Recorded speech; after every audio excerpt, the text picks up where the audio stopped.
Radio Sport, Radio Sport. Et voilà, moi je dis qu'il y en a un qui il est bien placé là quand même. Hein. Et voilà. Ah, on est belle pas mal vie. là. Hein, Ah, écoute, toi t'as la On est belle bien, vie. hein. Hein. Toi t'as la belle vie. regarde Hein.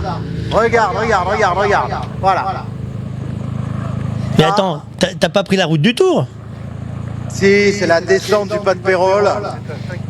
Voilà, là on est vraiment sur du très très lourd, des paysages sublimes qui contrastent avec bonheur avec le foutoir, appelons-le comme ça, du virage Bardet. Je vois pas de quoi tu parles.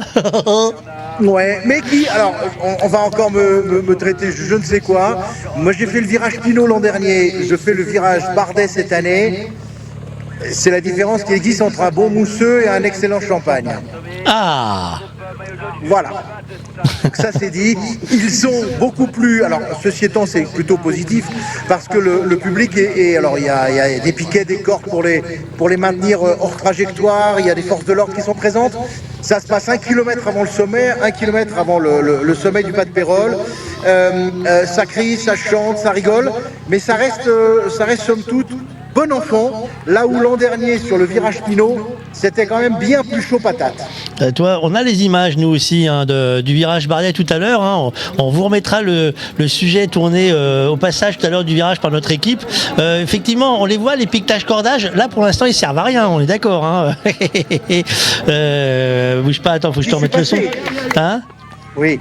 Non, moi mais... j'y suis passé il y a très peu de temps. Hein. J'y suis passé il y a un quart d'heure. Eh bien, les gens étaient derrière les cordes, tout simplement parce que les forces de l'ordre étaient arrivées aussi sur place et elles ont forcé tout le monde à se placer derrière les cordages. Donc là, c'est beaucoup plus... Bon, on se rapproche de la course, c'est beaucoup plus tranquille, on va dire, et c'est beaucoup plus respectueux de la règle qui consiste à être derrière les cordes et à faire le fan club, mais à l'abri, et surtout laisser passer les coureurs et laisser passer l'ensemble de la course. Le boulot des départements de France aujourd'hui, est-ce que ça roule avec les départements de France? On n'a pas le temps d'en parler aujourd'hui. Je le fais moins bien que Jérôme, hein, mais c'est de l'entraînement pour le faire. Ça roule avec les départements de France. Il fait ça très bien. On l'a coaché pour ça. Hein.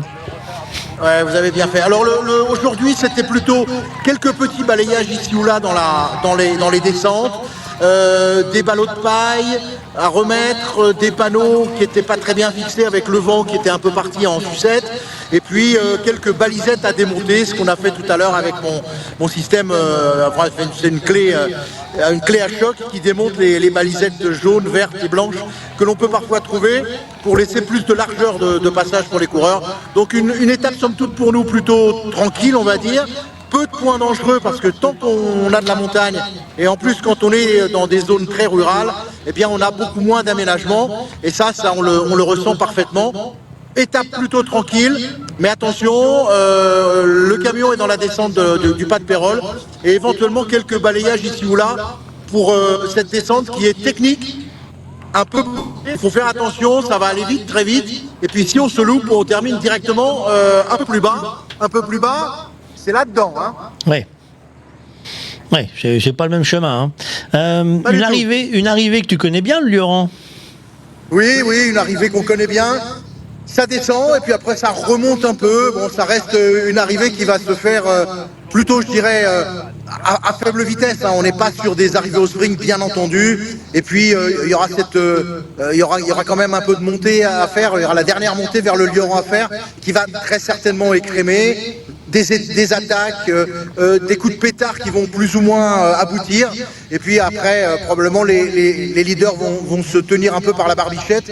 Et je pense que ça va se terminer comme souvent en une course de côte avec pas de S à côte. Hein. Ça sera la dernière et on n'en parle plus. Ça va se jouer probablement dans cette dernière montée.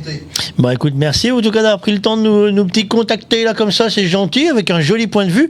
C'est sympa quand même. Hein. Il y a pire, hein, la carte postale est belle. Hein. Ouais, la carte postale est belle. Je veux même me retirer de la carte postale. Ah, voilà. Ça c'est bien. Hein. Voilà. Reste comme ça. Tu peux faire le bruit du vent? Quel talent, quel talent. Ah, c'est bon, non? Merci beaucoup André. On te retrouve. Parce que là, il va peut-être falloir que je reprenne la route. Bah oui, parce que ils faut arrivent. pas tarder à arriver. Hein. Mais je suis garé quand même. voilà, tous les jours, on retrouve ton billet. Regard de route sur Radio Sport. Toutes les infos qu'il faut pour ne rien rater, et avec toujours la petite pointe d'humour qu'on aime beaucoup chez toi, André, qu'on aime particulièrement. On te retrouve tous les matins. Donc là, ce matin, forcément, ils t'ont fait faux bon, parce que là, c'était pas pratique du tout. Hein. Mais bon courage alors sur la fin de l'étape, parce qu'il y a encore du boulot. Hein. Et c'est pas le tout, mais il y en a qui bossent. Hein. Absolument, on est parti. Bonne fin d'étape à tous et à très bientôt. Et à très bientôt. Et nous, on va faire une petite pause musicale, puisque c'est comme ça. Hop, avant le point croûte, avant le casse-croûte. Tu sais, il y a un casse-croûte à faire. Hein. Et le point court, c'est le casse-croûte. Ouais, faut pas se tromper. Hein. Allez, merci et bon courage à toi, André, et aux équipes du département de France. Merci. Radio Sport.